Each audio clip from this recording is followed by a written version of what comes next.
할렐루야. 하나님께서 주목하시고 하나님께서 함께 하시는 귀한 예배 자리에 나오신 모든 성도님들 가운데 주님의 은혜와 평강이 넘치기를 간절히 축복합니다. 오늘은 인간론 15번째 시간으로 죄의 억제, 일반 은혜라는 주제로 말씀을 증거하도록 하겠습니다. 어느덧 무더운 여름이 다가왔습니다. 혹시 오늘 중요한 일이 하나 있더라고요. 저도 몰랐는데 혹시 무슨 일이 있는지 아시나요? 예, 그렇죠. 그런 문자도 왔고요. 또 BTS의 진이라는 가수가 있는데 거의 전역했다고 막 뉴스에서 막 카메라 촬영하고 취재하고 이랬더라고요. 그걸 보면서 야, 세상은 거기에 주목하는데 우린 예배 자리에 나와서 하나님께서 주목하는 자리에 있음이 감사하구나라는 그런 생각이 들었는데, 그러한 기쁨이 우리 가운데 넘치길 축복합니다. 혹시 등산하시는 거 이렇게 좋아하시는지 모르겠습니다. 권사님들과 대화를 하다 보니까 매일 등산을 하시는 분들도 계시고 일주일에 정기적으로 산에 가시는 분들이 많이 계시는 것을 듣게 되었습니다. 질문을 한번 드려보겠습니다. 산이 더 좋으세요? 바다가 더 좋으세요? 바다도 있고, 산파도 있고, 저는 아직까지 뭘 더 좋아할까요?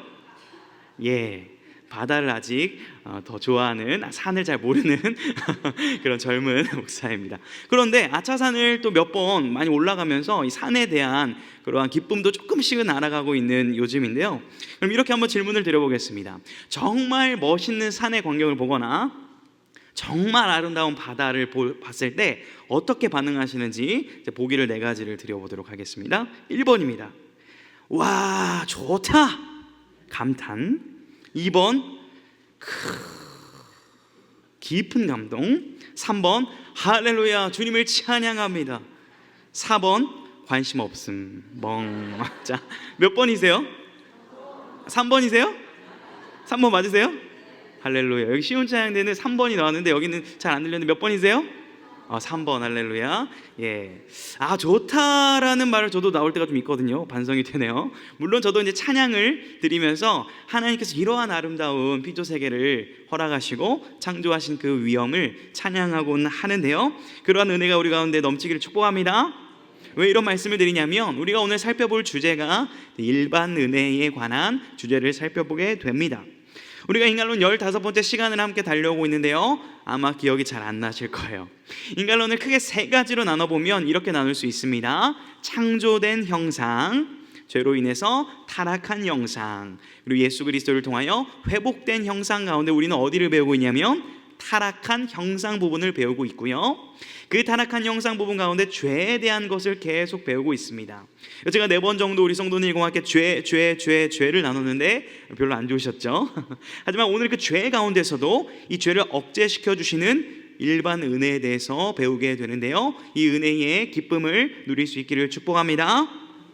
먼저 일반 은혜가 무엇일까요? 은혜란 기본적으로요, 하나님께서 값 없이 베풀어 주시는 호의를 의미합니다. 값 없이 베풀어 주시는 것이 참 중요한데요, 가령 제가 오늘 열심히 일을 하고 땀을 흘렸다고 가정을 해보겠습니다. 집에 가서 저를 위하여 치킨을 딱 시켜가지고 시원한 콜라와 함께 치킨을 딱 먹으며 이야 좋다라고 했다면 이거는 은혜일까요? 보상일까요? 보상이죠. 내가 수고한 거에 대한 대가를 내가 받고 싶은 마음이었습니다. 자, 그런데 제가 아파가지고 집에 지금 누워있다고 가정을 해보겠습니다. 근데 한 권사님께서 저희 집을 찾아오셔가지고 어떻게 비밀번호를 아셨는지 기도를 해서 문을 연 다음에 제 침대 앞까지 들어와서 오리백숙을 입에 넣어주면 이거는 은혜입니까? 보상입니까? 은혜죠. 가만히 있는데 갑자기 오리백숙이 제 입에 들어온 거예요. 이게 바로 은혜라는 거죠. 값 없이, 자격 없이 하나님께서 우리 가운데 베풀어 주신 호의가 은혜라는 것입니다. 그런데 이러한 은혜가 우리가 예수님을 믿는 신자들 뿐에게 아니라 예수님을 믿지 않은 일반 불신자들에게도 공통적으로 주어지는데요, 그렇게 되었을 때 이 사회가 유지되고 존속될 수 있고 죄를 억제시켜 주시고 또 다양한 문명의 발달과 여러 가지 영역에서의 그 진선미의 아름다움이 진작되고 성장하고 활발해질 수 있는 그것, 이것이 바로 무엇이라고 한다고요? 일반 은혜 혹은 일반 은총, 공통 은혜, 같은 의미로 사용할 수 있는 단어라고 할 수 있겠습니다. 이것을 우리가 오늘 함께 묵상하기를 원하는 것입니다. 그렇다면 이러한 질문도 가능하실 수 있겠습니다. 목사님, 특별 은혜라는 것도 들어보게 되었는데 일반 은혜와 특별 은혜의 차이점이 무엇이겠습니까? 라고 질문하실 수 있죠. 그래서 우리가 강의 안에도 실려있고 앞에 표를 보면서 잠시 설명을 드리도록 하겠습니다. 일반 은혜는요, 우리 모든 인류에게 하나님께서 공통적으로 주시는 은혜이죠. 그러나 특별 은혜는 하나님의 자녀들, 신자들에게만 주어지는 은혜입니다. 그 은혜의 내용이 무엇입니까? 하나님께서 창조를 통하여 주신 모든 복들을 일반 은혜에서 누릴 수 있지만 특별 은혜는 죄 사함의 은혜, 구원의 은혜에 관련된 것이라고 할 수 있습니다. 일반 은혜는요, 사람이 의지적으로 그것을 거부하고 선택할 수 있지만 하나님의 특별한 주권적인 은혜는 우리가 불강력적으로 거부할 수 없고 그 은혜를 누릴 수밖에 없게 되는 것이죠.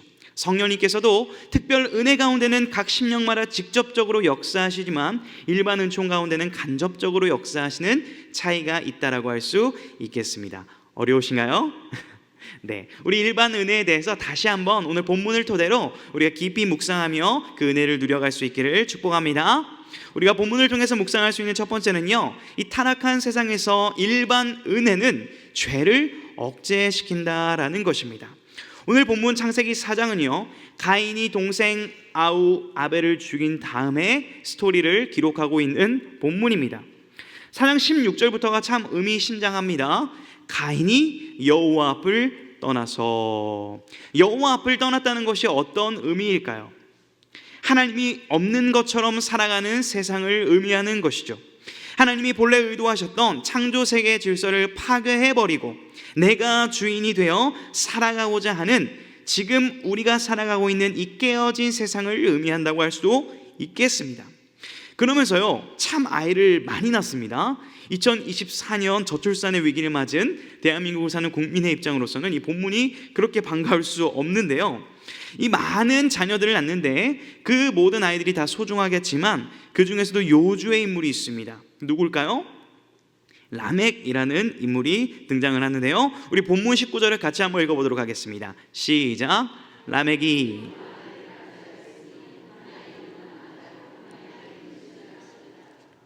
이 구절이 참 슬픈 구절인 것 같습니다. 왜 그러냐면 하나님께서 직접 제정하신 일부 일처제의 제도, 이 가정의 제도를 파괴해버리고 자신의 의지대로 자신이 스스로가 2명의 아내를 처음 맞이한 사람이기 때문에 그렇습니다.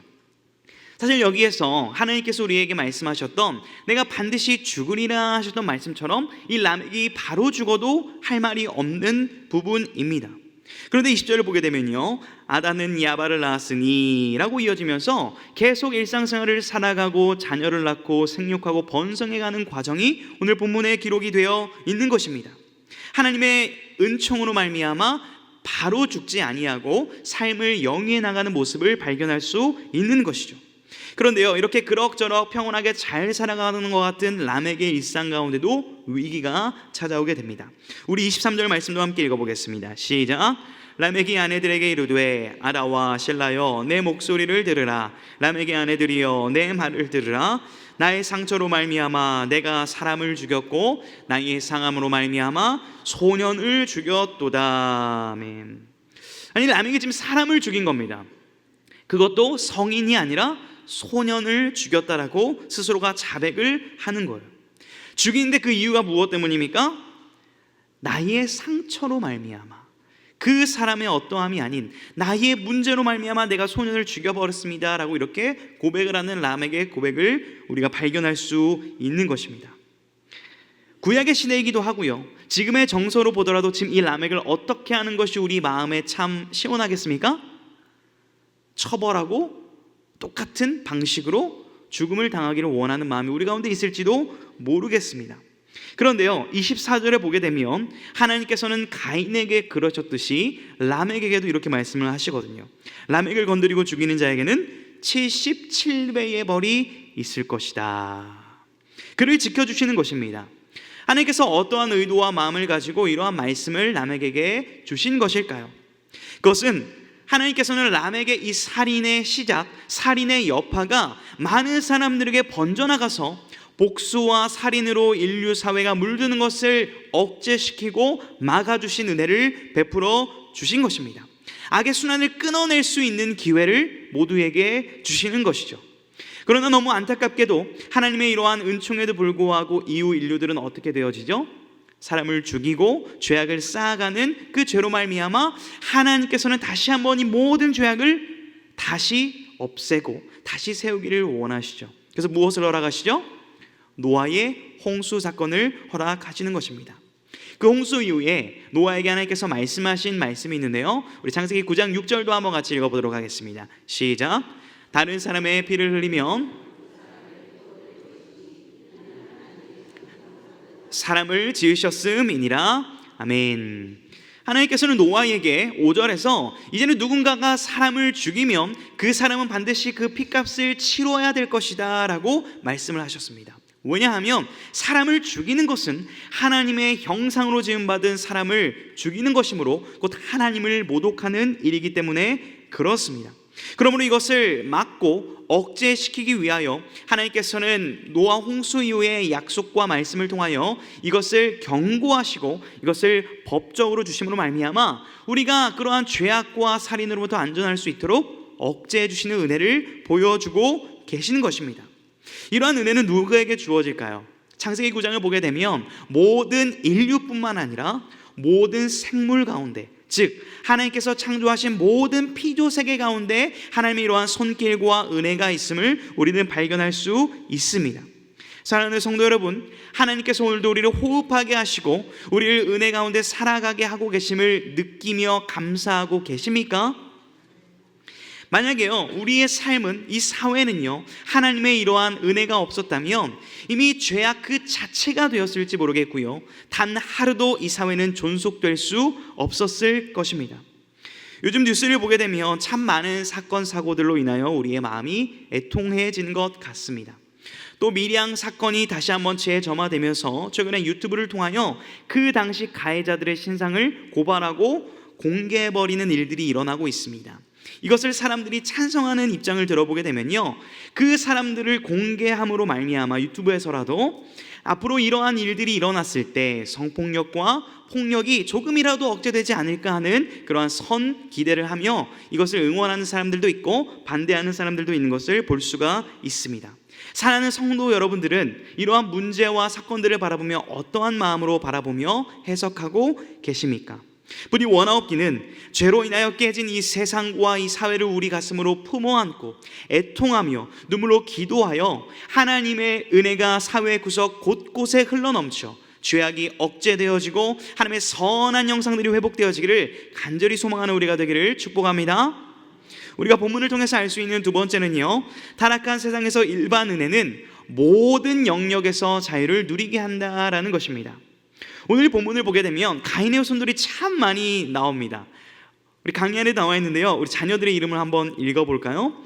에녹, 이랏, 무야엘, 무드사엘, 라멕, 야발, 유발, 두발, 가인. 참 많은 인물들이 등장을 합니다. 그 중에서도 이 이슈가 되었던 라멕의 자녀들이 참 놀라운 은혜를 입게 되는 것을 우리가 본문을 통해서 확인할 수 있는데요, 20절을 보게 되시면 야발은요, 가축 치는 자의 조상이 됩니다. 가축을 치게 되며 식량의 문제가 해결되고 자연스럽게 목축업의 발달이 이루어지게 되는 것이죠. 놀랍지 않습니까? 두 아내를 맞이하여 자녀를 낳은 라멕의 집안을 통하여 목축업이 발달하여 지금도 우리가 살아가는데 이것이 없으면 안 되는 은혜를 우리가 지금도 누리고 있는 것 아니겠습니까? 혹시 돼지고기를 더 좋아하시나요? 소고기를 더 좋아하시나요? 소고기를, 돼지도 있으시고 소고기를 더 좋아하시는 분도 계시고, 저는 아직까지는 소고기보단 삼겹살이 더 맛있더라고요. 우스갯소리로 말씀을 드렸지만요, 이것이 얼마나 성경적입니까? 우리가 신약 성도로 살아가고 있죠. 우리가 구약으로 살아가고 있다면 피 흘리는 고기를 먹지 못했을 텐데 신약 성경에 보게 되면 모든 음식물은 하나님께서 지은 것이므로 선하고 그것을 감사함으로 받으며 버릴 것이 없다라는 말씀에 근거하여 우리가 오늘도 맛있게 먹고 가족들과 누리며 살아갈 수 있는 이것이 은혜가 아니라면 무엇이겠습니까? 부디 원하옵기는 우리가 식사를 대할 때마다, 식사 기도를 할 때마다 습관적으로 기도하는 것이 아니라 성경의 의미와 원리를 기억하며 감사함으로 기도하는 역사가 일어나기를 축복합니다. 또 21절을 보게 되면요, 유발이 등장합니다. 이 유발은 수금과 퉁소를 잡았습니다. 악기를 의미하죠. 악기를 통하여 음악을 시작했고 이것이 음악의 발전으로 이어져 갔던 것을 우리가 볼 수 있습니다. 이것 또한 우리에게 얼마나 큰 은혜인지 모르겠습니다.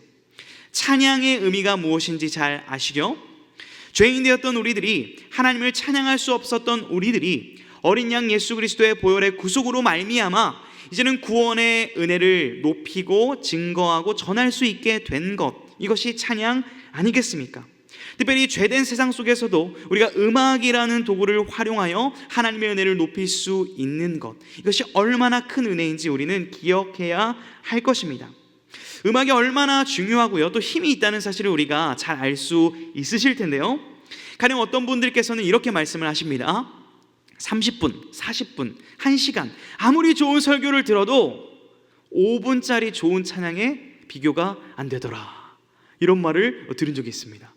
열심히 설교자가 설교를 준비해서 하여도 그것이 은혜가 될 때도 있고 안 될 때도 있지만, 어떤 성도님들께서는 찬양을 들으며 눈물을 흘리고 그 찬양 한 곡을 통하여 인생이 변화되었다는 많은 간증들을 우리가 들어볼 수 있게 되죠. 속상하면서도요, 그러나 동시에 저도 그러한 은혜를 누렸기 때문에 충분히 공감이 되는 부분입니다. 저도 감사하게도 어린 시절부터 음악을 되게 좋아했고 찬양을 사랑했던 사람이었는데요, 어느 날 찬양을 부르고 싶은데, 피아노를 치고 싶은데 칠 줄을 모르는 거예요. 근데 어느 날 어머니께서 해주셨던 말이 기억이 났습니다. 어머니께서 어린 시절 찬송가를 치고 싶은데 너무 돈도 없고 가난하여 가르쳐줄 사람이 없어서 기도하며, 하나님 피아노 직접 레슨해 주세요, 저 피아노 배우고 싶어요, 이러면서 찬송가를 배우셨다는 거예요. 그래서 그게 생각이 나서 저도 앉아서 하나님 피아노 레슨 좀 해주세요 이러면서 코드를 하나하나 쳐가면서 고등학교 시간 야자를 마치고 교회에 와서 찬양을 익히고 피아노를 익히며 찬양을 불렀던 은혜가 기억이 납니다. 그리고 그러한 찬양에 사모하는 마음을 가지고 지금까지도 하나님을 찬양하며 쓰임받을 수 있는 것이 얼마나 큰 은혜인지 모르겠습니다. 모든 감사 영광 주님께만 올려드리길 원합니다. 또한 22절에서는요, 두발가인이 등장을 하게 되죠. 쇠와 구리로 여러 가지 기구를 만들고 이를 통하여 제조업이 발달하게 된 거죠. 집을 제조할 수 있게 되었고 성막과 성전을 제조할 수 있게 된 것입니다. 오늘날도 우리가 예배드리는 이 예배당이 이렇게 아름답게 지어지고 함께 공간 속에서 예배를 드릴 수 있는 것, 이것 또한 하나님께서 허락해 주신 일반 은혜의 영역이라고 할 수 있는 것입니다. 우리가 오늘 이 드리는 예배 시간이 결코 당연한 것이 아니라 하나님께서 주신 은혜라는 것을 자각하고 인지하는 데에 전문가가 되시는 모든 성도님 되기를 축복합니다. 우리가 본문을 통해서 묵상할 수 있는 세 번째는요, 타락한 세상에서 일반 은혜는 특별 은혜의 필요성을 느끼게 한다라는 것입니다. 우리는 지금 일반 인간론 15번째 시간을 통하여 일반 은혜가 이런 것이는구나 라는 것을 배우고 있습니다. 또한 이것을 실제 누리며 살아가야 됨을 우리가 함께 고백하고 있습니다. 그런데요, 오늘 본문 4장 다음을 4장 끝을 넘겨보게 되면 셋이라는 자녀가 탄생을 합니다. 그리고 하나님께서는 아벨을 대신하여 특별한 시인 이 셋을 주시고 이를 통하여 어떠한 일이 일어나게 된대요. 우리 창세기 4장 26절 앞에 화면 보시며 같이 읽어보겠습니다. 시작. 셋도 아들을 낳고 그의 이름을 에노스라 하였으며 그때의 사람들이 비로소 여호와의 이름을 불렀더라. 아멘. 셋이 에노스라는 자녀를 낳았을 때 비로소 그제야 여호와의 이름을 부르는 은혜가 임하게 된 것입니다. 아무리 일반 은혜를 누리고 있어도 가인의 자손들은요, 하나님을 도무지 찾지도 않았고 하나님을 인지하지도 않았고 인정하지도 않았습니다. 그런데 셋을 주심으로 말미암아 이러한 여호와를 부르는 은혜가 시작되었다는 것을 알 수 있는 것입니다. 이를 통해 우리가 무엇을 알 수 있을까요? 주님께서 주신 일반 은혜는요, 하나님의 선물임은 부인할 수 없습니다. 우리가 살아가는 이 세상의 죄가 억제되지만요, 죄의 문제는 해결할 수 없다라는 것이죠. 일반 은혜를 통하여 우리는요, 모든 삶의 영역 가운데 자유와 기쁨을 누릴 수는 있지만 영원한 자유, 영원한 기쁨을 누릴 수 없다는 점을 우리는 깨닫게 되는 것입니다.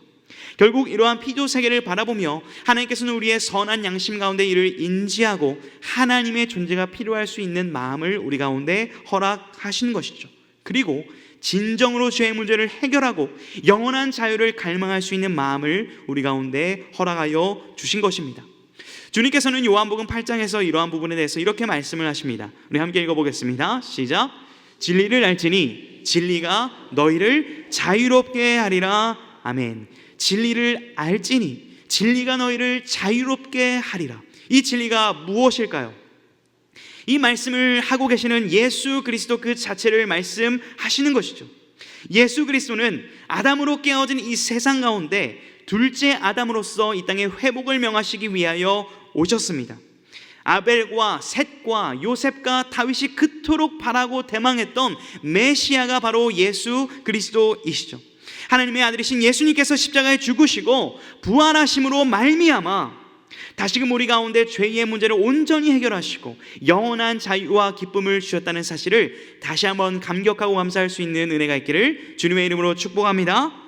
그러므로 우리는 일상을 살아가면서 일상 가운데 주신 일반 은혜에 감사하면서 동시에 우리는 예수 그리스도의 그 은혜를 늘 기억하고 감사하며 찬양할 수 있어야 하는 것입니다. 사랑하는 성도 여러분, 오늘 말씀을 들으시면서 어떠한 은혜가 각 심령 속에 임하셨습니까? 저는 오늘 말씀을 묵상하고 설교를 준비하면서 평상시에 즐겨 듣던 찬양 한 곡이 떠올랐습니다. 일반 은총의 영역인 음악, 찬양이라는 그 가사를 한번 소개하면서 설교를 마무리하고 싶은데요, 오직 주의 은혜로라는 찬양인데 이런 가사입니다. 부르지는 않고 시처럼 읽어드릴 겁니다. 이런 가사입니다. 오직 주의 은혜로 지금 여기 서 있네. 한없는 경배, 한없는 찬양, 내 영혼 예배 드리네. 나를 위해 이 땅에 오신 주의 그 은혜, 십자가 고통에 계신 주님, 그 은혜 어찌 잊으리. 주 은혜 날 채우시네. 주 은혜 보게 하시네. 살아가는 동안 은혜로만 살리. 십자가 은혜로. 아멘. 우리가 오늘 숨 쉬는 것, 우리가 예배 드릴 수 있는 것, 우리가 살아가는 모든 영역은 단 한순간도 하나님의 손길이 없었던 적이 없음을 우리가 기억할 수 있기를 원합니다. 지금도 우리를 바라보시며 우리와 함께 하시는 하나님의 손길과 은혜를 감각하고 자각하고 그 은혜를 고백하며 감사할 수 있는 모든 분들이 될 수 있기를 주님의 이름으로 축복합니다. 또한 우리가 우리만 이것을 누리는 것이 아니라 우리의 가정과 우리의 지역과 우리 교회와 이 온 열방 가운데 하나님의 이러한 놀라운 일반 은혜가 더욱 충만하게 넘쳐나 이 사회가 질서 있게 존속되고 뿐만 아니라 그리스도의 통치가 온전히 실현되어 하나님의 은혜가 드러나고 하나님의 은혜가 높여지기를 간절히 기도할 수 있는 사명을 감당하는 모든 성도님 되기를 주님의 이름으로 축복합니다.